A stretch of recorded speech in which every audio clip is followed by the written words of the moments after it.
1947-এ দেশভাগের পর থেকেই ভারত পাকিস্তানের সম্পর্ক যেন সেই পোড়া চামড়ার মতো বারবার আগুন জ্বলেছে। 1947, 1965, 1971, 1999 চারবার যুদ্ধ, অসংখ্য সংঘর্ষ, সীমান্তে রক্তপাত যেন প্রতিদিনের কাজ। তবু প্রশ্নটা রয়ে যায়, দুই দেশই এখন পরমাণু শক্তিধর, দুই দেশের সেনাবাহিনী প্রশিক্ষিত, আধুনিক, তাহলে সামরিক শক্তিতে কে এগিয়ে? আজকের এই বিশ্লেষণে আমরা সেই উত্তর খুঁজব, কিন্তু শুধু তথ্য দিয়ে নয়, আমরা বলবো একটি গল্প, ভারত ও পাকিস্তানের সেনা গল্প। Welcome to chance fair by Monodip Chand. তাহলে শুরু করি ম্যান পাওয়ার এবং অ্যাক্টিভ ফোর্সেস দিয়ে। ভারতীয় সেনাবাহিনীতে বর্তমানে প্রায় 14.7 লক্ষ অ্যাক্টিভ পার্সোনেল আছে আর 9.6 লক্ষ রিজার্ভ সদস্য রয়েছে। পাকিস্তানের অ্যাক্টিভ সদস্য সংখ্যা প্রায় 6.5 লক্ষ আর রিজার্ভ মাত্র 5 লক্ষ। এত বিশাল ও বৈচিত্র্যময় ভূখণ্ড রক্ষায় ভারতের মতো দেশে সেনা সংখ্যা বেশি থাকাটাই বাস্তবিক প্রয়োজন। তবে সংখ্যা মানেই সব নয়, সেই কথার প্রমাণ আমরা পরে দেখতে পাব। 2025-26 অর্থ বছরে ভারতের প্রতিরক্ষা বাজেট দাঁড়িয়েছে প্রায় $80 বিলিয়ন। অন্যদিকে পাকিস্তানের বাজেট মাত্র $12 বিলিয়ন। এই বিশাল ফারাক বোঝায় কার হাতে কতটা আধুনিক প্রযুক্তি, কতটা গবেষণা রয়েছে। ভারতীয় সেনার স্বনির্ভরতা বাড়ানোর জন্য রয়েছে DRDO, HAL এবং নানা ইন্ডিজিনিয়াস ইনিশিয়েটিভ। পাকিস্তান যদিও চেষ্টা করছে আধুনিকীকরণের, তবে এখনও অনেকাংশেই চীন সহায়তার উপর নির্ভরশীল। ভারতের বাজেট শুধু পরিমাণে বড় নয়, বরং এর ভিতরে রয়েছে যুদ্ধনীতির বদল ও প্রযুক্তির রূপান্তর।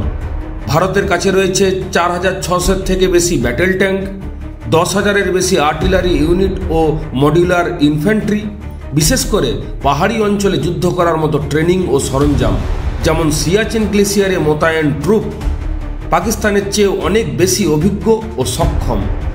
পাকিস্তানও অত্যাধুনিক T-18 ট্যাঙ্কস ও হেভি আর্টিলারি ব্যবহার করে, তবে পাহাড়ি যুদ্ধ বা মরুভূমির চ্যালেঞ্জ গ্রহণের ভারতের প্রস্তুতি অনেক বেশি বৈচিত্র্যপূর্ণ।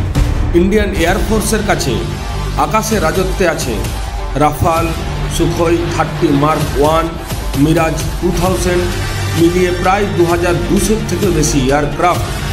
পাকিস্তানের কাছে আছে J-17 থান্ডার, যা চায়না পাকিস্তান জয়েন্টলি ডেভেলপ করেছে, আর F-16 মিলে মোট সংখ্যায় প্রায় 1387টা। ভারতের কাছে রয়েছে আধুনিক AWACS সিস্টেম, সার্ভিলেন্স ড্রোনস আর অত্যাধুনিক ট্রেনিং ডক্টরিন। বালাকোট স্ট্রাইক হোক বা সার্জিক্যাল প্রিসিশন, ভারত প্রমাণ করেছে তার এয়ার পাওয়ার শুধু সংখ্যায় নয়, কৌশলেও শক্তিশালী। ভারতের বিমান বাহিনী শুধু সংখ্যায় এগিয়ে নয়, বরং প্রযুক্তি, কৌশল এবং প্রস্তুতিতেও বহু ধাপ এগিয়ে। এবং নাভাল পাওয়ারে পাকিস্তানের তুলনায় ভারত অনেক এগিয়ে। ভারতীয় নৌবাহিনী যেখানে সমুদ্র জয়ের প্রস্তুতি নেয়, পাকিস্তান সেখানে উপকূল রক্ষায় ব্যস্ত। ভারতীয় নৌবাহিনীর রয়েছে aircraft carrier INS Vikramaditya, nuclear submarines, destroyers আর ব্লু ওয়াটার অপারেশনাল ক্যাপাবিলিটি। পাকিস্তানের নেভি মূলত কোস্টাল ডিফেন্সের উপর নির্ভরশীল এবং ডিপ সি কমব্যাট সক্ষমতায় সীমিত। কিন্তু দুই দেশই পরমাণু শক্তিধর, তবে পার্থক্য রয়েছে কিসে জানেন? নীতিগত কৌশলে। ভারতের অগ্নি সিরিজ, পৃথিবী ও world fastest cruise missile BrahMos রয়েছে। ভারতের নিউক্লিয়ার ট্রায়াড মানে এয়ার, ল্যান্ড এবং সি, এই 3 মাধ্যমেই পারমাণবিক জবাব দেওয়ার সক্ষমতা আছে। ভারতের কাছে আছে আধুনিক Russian S-400 Triumf air defence system, যা শত্রুর ব্যালিস্টিক ও ক্রুইজ মিসাইলকে মাঝ আকাশে ধ্বংস করে দিতে সক্ষম। এই ব্যবস্থা ভারতের বায়ু প্রতিরক্ষাকে বহুগুণ শক্তিশালী করেছে, বিশেষ করে চীন ও পাকিস্তানের হুমকির প্রেক্ষাপটে। পাকিস্তানের কাছে আছে শাহিন, ঘরি ও নাসির ট্যাকটিক্যাল নিউক্স, কিন্তু সেকেন্ড স্ট্রাইক ক্যাপাবিলিটির তুলনায় অনেক দুর্বল। মানে কি জানেন? যদি পাকিস্তানের উপর পারমাণবিক হামলা হয়, তবে পাকিস্তান পাল্টা আঘাত দেওয়ার সামর্থ্য একেবারেই সীমিত। যদি নিউক্লিয়ার অ্যাটাক হয়, তাহলে দুই পক্ষই ভয়ঙ্করভাবে ক্ষতিগ্রস্ত হবে। তাই কেউই চায় না যুদ্ধ হোক, কোনো সাধারণ মানুষ চায় না যে যুদ্ধ হোক। কিন্তু তবুও দেশগুলো পরমাণু অস্ত্রের প্রস্তুতি চালিয়ে যায়, কারণ এই অস্ত্রগুলোর উপস্থিতি শত্রুকে ভয় দেখিয়ে যুদ্ধ থেকে বিরত রাখে। এটাকেই বলে ডিটারেন্স। তবে পরমাণু যুদ্ধ কখনোই সহজ হিসাব নয়। নরকে আগুন জ্বলে, তবু মানুষ তাতে পা ফেলে। যুদ্ধ সেই অন্ধ তাড়নার প্রতিচ্ছবি। যুদ্ধ বাস্তবে কেমন হবে জানেন? ভারতের ভূপ্রকৃতিগত অবস্থান, বহুমুখী ভূরাজনৈতিক নীতি আর লজিস্টিকের সুবিধা পাকিস্তানের তুলনায় অনেক বেশি।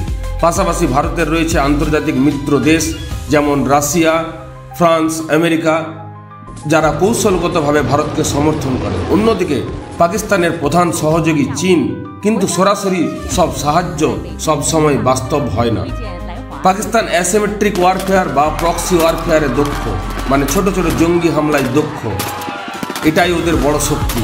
তবে কনভেনশনাল ওয়ারে India holds a decisive edge. India fights to protect, but Pakistan fights to provoke. আর এই বাস্তব যুদ্ধক্ষেত্রে সেই মেরুদণ্ডের দৃঢ়তাই শেষ পর্যন্ত জয় এনে দেয়। যুদ্ধ কেবল অস্ত্রের খেলা নয়, কৌশল, জোট, ভূগোল আর সময়ের উপর নির্ভর করে। আর এই সব দিক দিয়েই ভারত এখন অনেক এগিয়ে। সেনাবাহিনীর জনবল যতই বাড়ুক, প্রযুক্তির উন্নয়ন ছাড়া আধুনিক যুদ্ধ জয় করা অসম্ভব। ভারতের প্রতিরক্ষা ব্যবস্থাকে আরও দৃঢ় করতে প্রযুক্তিগতভাবে অগ্রগতি জরুরি। যুদ্ধ মানেই বন্দুক নয়, যুদ্ধ মানে মনস্তত্ত্ব, মনোভাব আর মনোবল। ভারত সেই দেশ যেখানকার সেনারা যুদ্ধ চায় না, কিন্তু যুদ্ধ এলে পিছিয়েও যায় না। তারা লড়াই করে শুধু সীমান্তের জন্য নয়, লড়াই করে নীতি, ন্যায্যতা আর জাতির আত্মসম্মানের জন্য। আর সেখানেই পাকিস্তান ও ভারতের সেনার মধ্যে পার্থক্য গড়ে ওঠে। এই লড়াই কেবল অস্ত্রের নয়, এ এক কৌশলের লড়াই, সময়ের বিরুদ্ধে টিকে থাকার লড়াই। আর ইতিহাস বলছে কি জানেন? যে জাতি ন্যায় নিয়ে লড়ে, বিজয় শেষমেশ তাকেই চুম্বন করে। এই ধর্ম নিয়ে রাজনীতির প্রেক্ষাপটে মনে পড়ে শ্রীমদ্ ভগবদ্ গীতার অমোঘ বাণী, যদা যদা হি ধর্মস্য গ্লানির্ভবতি ভারত অভ্যুত্থানম ধর্মস্য তদাত্মনং সৃজমহম পরিত্রাণায় সাধুনং বিনাশায় চ দুষ্কৃতম ধর্ম সংস্থাপনার্থায় সম্ভাবামি যুগে যুগে। যখনই অধর্ম বৃদ্ধি পায়, তখনই সৎপুরুষের উদ্ধার হেতু, অধর্মীদের বিনাশ হেতু, ধর্মের পুনঃস্থাপনা হেতু আমি জন্মগ্রহণ করি। এ প্রত্যেক যুগে হয়ে আসছে, আর আগামীতেও এই রূপেই হবে। যুদ্ধ শুধু সীমান্তে হয় না, চিন্তায়ও হয়। যেখানে অস্ত্র, তথ্য, বিশ্লেষণ ঢাল আর উপলব্ধি হয় বিজয়ের পথ। আপনি যদি ভাবেন জানার মধ্যেই শক্তি লুকিয়ে আছে, তাহলে এই যাত্রায় আপনি আমাদের সাথেই থাকবেন। কারণ আজ যারা চোখ খুলে দেখে, আগামীকাল তারাই দিশা দেখায়। চান্স ফেয়ার শুধু চ্যানেল নয়, এ এক বিপ্লব। সত্যকে জানুন, যুক্তিকে স্থান দিন আর নিজের অবস্থান তৈরি করুন। ভিডিওটা ভালো লেগে থাকলে শেয়ার করুন, কারণ সত্য যত ছড়াবে, অন্ধকার তত পিছাবে। দেখা হচ্ছে আগামী পর্বে।